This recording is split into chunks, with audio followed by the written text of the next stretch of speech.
When we met, we already knew each other. It was immediate.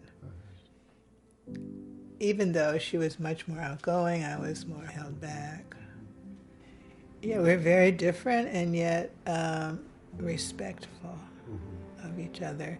What comes to mind is she and I were being interviewed at Omega. And the person at Omega wanted us to speak about ourselves. So I said, I don't actually feel like talking about myself. I'll talk about you. Thank you, Emilie. So she talked about me and I didn't have to say a word. But she was always stepping up for me. She would always go first. I could always be slightly behind her.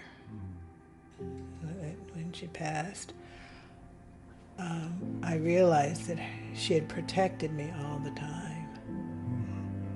She was a protectress for me, and that there was no one in front of me anymore. I couldn't be behind her.